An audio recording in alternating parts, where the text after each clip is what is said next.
하나님을 어떤 방식으로 찬양할까? 서로 화답하며 노래하라. 찬양의 문제는 하나님을 어떻게 경외하는가 하는 문제입니다. 그렇기에 우리는 변하지 않는 진리의 말씀인 성경으로 돌아가서 교회 음악 문제를 다시 생각해 보아야 합니다. 하나님을 찬양하고자 하는 사람은 하나님께서 원하시는 찬양이 어떠한 것인지를 성경을 통해 배우고 그대로 실천해야 하는 것입니다. 하나님께서는 가인의 제사를 받지 않으셨습니다. 아벨은 믿음으로, 즉 하나님께서 명령하신 그대로 드렸지만 가인은 그렇게 하지 못했기 때문입니다. 창세기 4장, 히브리서 11장 4절. 예배는 나름대로 결정한 방식에 따라 드릴 수 있는 성질의 것이 아닙니다. 하나님은 영이시니 예배하는 자가 영과 진리로 예배할지니라. 요한복음 4장 24절. 이 성경 구절을 거의 모든 교회에서 숱하게 인용하지만 그 말씀 속에 담겨 있는 명령의 심각성을 느끼고 실천하고자 노력하는 교회는 그리 많지 않은 것이 안타까운 현실입니다. 아담의 아내 이브는 금지된 열매를 먹어도 큰 문제가 없을 것이라고 생각했을지 모릅니다.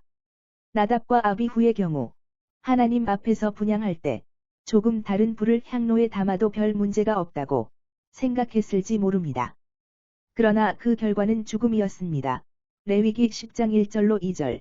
하나님께서는 그리스도인이 드리는 예배가 어떠해야 하는지를 성경을 통해 알려주셨습니다. 예배는 하나님을 향한 것이지만 하나님의 백성을 위한 것이기도 합니다. 찬양도 마찬가지입니다. 어떤 음악이든지 진정으로 드리기만 하면 받으시겠지 하는 생각은 아주 위험한 추측에 불과합니다. 찬양은 서로 주고받는 것입니다. 예배와 찬양을 통해 우리는 서로 가르치며 권면합니다. 그래서 더욱 감사하는 마음으로 하나님을 찬양해야 합니다. 찬양 인도자가 이끄는 경배와 찬양 모임에 가본 적이 있으신지요? 전문적인 인도자의 진행을 따라 강한 비트를 지닌 모던한 스타일의 CCM이 흐르고 워십 댄스가 등장하기도 하며 회중은 두 손을 높이 들어 올린 채 커다란 목소리로 찬양하고 기도합니다. 가슴이 뜨거워지고 두 눈에는 감동의 눈물이 흐릅니다. 그리고는 은혜 받았습니다라고 서로에게 인사합니다. 그러한 찬양 모임이나 장소를 굳이 찾아가지 않더라도 요즘은 많은 교회에서 이러한 형태의 모임이 찬양 예배라고 하여 불려지고 있기에 쉽게 접할 수 있습니다. 나이 많은 분이나 보수적인 성향의 신앙을 지닌 사람은 이러한 형태로 변해가는 예배 또는 모임을 걱정스러운 눈으로 바라봅니다.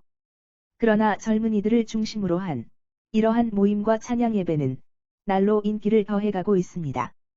게다가 이러한 형태의 찬양 집회가 젊은 층을 교회로 오게 하기 위해 계획되는 것을 볼 때 우려스러움도 있습니다. 그렇기 때문에 찬양 모임이나 찬양 예배로 인해 나타나는 폐해도 간과해서는 안 됩니다. 현란한 몸짓과 율동 등으로 꾸며진 찬양 모임과 찬양 예배가 끝난 후에 공연장을 다녀온 느낌이 나며 공허감이 들었다고 이야기하는 사람들이 있다는 사실을 잊지 말아야 할 것입니다. 또 이들 중에는 공허함을 채우기 위해 늘 새로운 형태의 모임과 예배를 추구하게 되고 교회는 이들을 끌기 위해 좀 더 자극적이고 퍼포먼스 강한 비트와 몸짓이 표현되는 모임이나 예배를 계획하는 것이 현실이 되고 있는 실정입니다. 어떤 종류의 음악이든 잘못 사용하면 한없이 악해질 수 있습니다. 인터넷과 라디오를 들어보면 음악 역시 타락할 수 있음을 여실히 보여줍니다. 교회 음악과 세속음악의 차이, 음악이 지니고 있는 힘과 위험이 있습니다.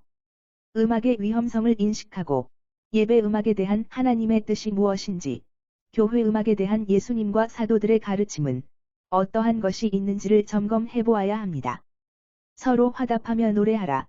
시와 찬송과 신령한 노래들로 서로 화답하며 너희의 마음으로 주께 노래하며 찬송하며. 에베소서 5장 19절.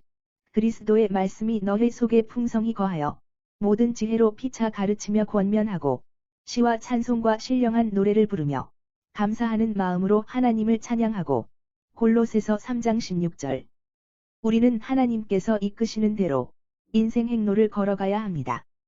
하나님을 섬기면서 하나님을 기쁘시게 하려고 노력하면서 살아가야 합니다.